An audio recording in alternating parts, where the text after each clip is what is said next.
Hey, well, you guys all heard of the WNBA, the Women's National Basketball Association. Yep. Well, what about the IWFL? Michael, have you heard of the IWFL? Not until today. It's the Independent Women's Football League. It's a real professional football league for women, and these women really know how to tackle. And I think our reporter, Joy Williams, was there to check it out. Yep.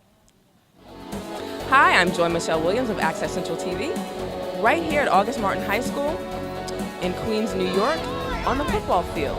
It looks like a normal game. The refs look the same. The coaches look the same. But the players, this is a women's professional football game. We have the New York Sharks versus the Boston Warriors. New York Sharks are already on their way to the championship in Oregon, and this game looks like they're about to win. But we're going to give you a chance to meet some of the players, talk to some of the people, and some of the people behind the scenes. So here we go. This is Crystal Turpin. She is the general manager for the New York Sharks. So the team at this point is 7-0. What did it take you to get the team to this point this year? Well, a lot of work. Not really us. It's them. It's a lot of work, a lot of dedication. These girls come out to practice. They were practicing in the beginning 3 days a week. Now they're doing it twice a week. I mean, these girls are really working hard. They work 9 to 5 jobs, and then they come out and they dedicate a lot of time. We're here with Nick Giannatasio, the head coach of the New York Sharks.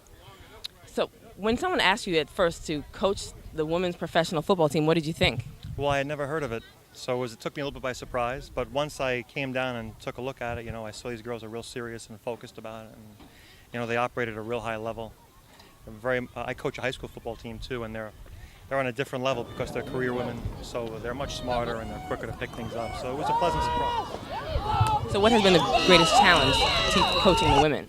Just the initial adjustment, because some of the terminology in football is a little bit geared towards men playing football. So it's like man to man, and the first man outside here, so just changing a little bit of the football vernacular. So it was a little bit of an adjustment. Other than that, and the girls a little bit more inquisitive than my high school team. So team meetings usually don't last any longer than 5 minutes. With this bunch, it could go like a half hour or more. They have a lot of questions, but they're a great bunch. So you've had a great season. You're 7-0 now. You should win this game. We hope. We hope you win this game, and then you go on to the championship either way. So what will be your greatest challenge in getting to the championship? Well, the two teams out west that are playing today are real good. Oregon's undefeated. Austin only has 1 loss. We play the winner of that game. And, it's just the trouble of overcoming stuff on the road, being away from home, that adjustment, the time change and getting prepared, a strange field, that field out there is grass, we play on turf. So just those adjustments. Always nicer to play at home. But, hopefully we'll be ready. I've got 2 weeks to get them ready. This is Andra Douglas, the owner and quarterback, helped leading the team to a 7-0 season thus far. Right, hopefully an 8-0 by the end of the day. Hopefully, and then hopefully bringing home the championship in 2 weeks. You bet. You bet. So what made you invest your time, talent, and money into women's professional football? An early love of the game. I've loved football since I was little. I kind of grew up in a football family. And I've been playing flag for many years. Most of my girls are from the flag league. A lot of them are. So we've been playing together and loving this game together for a long time. So I know that you just switched leagues, so you're in the IWFL. So what does that change do for you and your team? Basically, it puts us playing in a different time of year. We play in the spring now. And before we played in the summer, and then before that we played in the winter. I think this is really the best time of year for us to play. And it also gives us a lot of teams coast to coast for competition, and it's a growing league. It seems to be a solid league. So I know there's a lot of challenges, in particular, sponsorship, getting the word out about the team. So what's your biggest challenge that you see so far? Funding and getting the word out, because when I purchased the team, it's kind of like I breathed life into it, but we have to keep getting the funds in every single year in order to keep going. My girls pay to play, in addition to what I put into it. It's very hard. We don't have an advertising budget, so we work really hard getting flyers out and things like that. That's the biggest problem, is getting sponsorship. I know the people that are just watching don't know the number of things that go into having this whole team together and where actually all the money goes. Can you tell us some of the things that you need to do behind the scenes? Oh, sure. We have everything from, well, our staff is all volunteer. Our players are all volunteer. So what we have to pay for is our field, all of our transportation, which includes bus, plane fares, uniforms, insurance, medical supplies, the ambulance every weekend, the custodial charges, the miscellaneous charges which come up in terms of buying merchandise for donations. Let's see, equipment to fund camps, to operate camps. Little things come up that you wouldn't even think of, like one of our players, a person in their family died, so it's a couple $100 for the flowers. I mean, things just come up that add up, and it gets it goes really, really quick.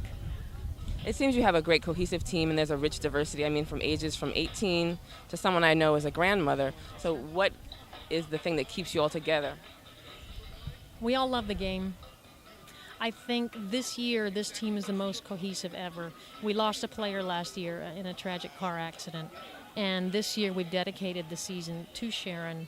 And we've got some good coaches this year that keep us all calm. We have a lot of respect for one another. We like each other. We have fun. That's great. And what are you expecting for the second half of this game? I hope we'll wake up. We're flat. We're 7-0. This game, it really doesn't matter if we win or lose. We're going to the championship anyway. So we're a little bit back on our heels. We beat this team twice, pretty bad. I think we'll wake up. I think we'll come out with a win. But the other team's fighting hard. They're doing a good job. So we're just going to try to, get that fire back in and get some more points on the board. So what do you do besides the football? What is it that you do? I work at Wyandanch School District. Working with my kids over there. I love them. And that's pretty much it. And I coach, and I work in a club, bouncing and stuff like that. You coach what sport? Girls basketball. Girls basketball. In Wyandanch? Yes, Wyandanch. But it's okay. Everybody say dance, but it's all right. I didn't say that. I know. Oh, you did? All right. Holla. Go ahead, girl. So what's the most fun part of the game to you? Hitting people. Absolutely. When you get to hit somebody, and you can hit them as hard as you want and not get in trouble, no assault charges, everything is lovely, you know what I mean? Because you just want to hit people and just hit them till you can't hit them no more. Hit or be hit? That is the question I ask everybody. So everybody said, well, I want to hit. I don't want to be hit, so that's the bottom line. Hitting and basically the camaraderie with my teammates as well, because I love my teammates. I love them. That's right, baby. See? I love them. It seems like there's a great camaraderie around here. Was it always that way, or is it instantaneous, or did you build it? You know what it is? Being a part of the Sharks organization, we had, the 99 team, which was a great camaraderie. And, you get different girls all the time because a lot of people don't stick with it. I was blessed to stay as an original one since 99. Now here in 2002, I think it's maybe, if it's 6 of us, that's still originals from the very beginning, but each time we're still able to keep that chemistry with the teammates and keeping a loving foundation. It's unfortunate we had a passing of one of our players, Sharon Pascal, who I love dearly, still love dearly, I should say, and God bless her, and to her parents as well. But, the camaraderie just got stronger when that happened. And, to be a part of it, I think everybody sees that, and everybody wants to be a Shark. It's not because, we're a good ball team, but this is my family. This is my other family. Home away from home. This is them. We watch each other's back. Of course, we bicker and we fight, as all girls do. But when the bottom line comes, when we start playing, we're going to dig deep and we got each other's back. So I think it's all about the camaraderie right now. So if someone's watching, they decide they want to start playing tackle football, what do you suggest they do? Make sure you got good insurance. No. Basically, anybody can play. We got grandmothers, we got students, 18 years old, anybody who wants to play. If you're athletic and you think you can handle being hit every day, because our bodies take a licking. We do. We get hit. I mean, I wake up with bruises on that I didn't know I had. My mother's like, what happened to you, But if they can handle the physical wear and tear on your body, and they can honestly commit to it, because it's a commitment and a half, because obviously we're working and then we come here. This is a full-time job, lugging all these equipment on all the time. So if they can handle all of that, come down. But I'm telling you, the best part about it, if you have a stressful job, girl, you can work out every bit of that aggression on that field and get away with it. Boom! Just hit somebody. You know what I mean? Just love it. Love it. Love it. It's therapy. I'm sure. Thank you very much. You're most welcome, baby. Donka. Yes, baby. It's been a great day. I've had an exciting time. This is real football, real hitting, real everything.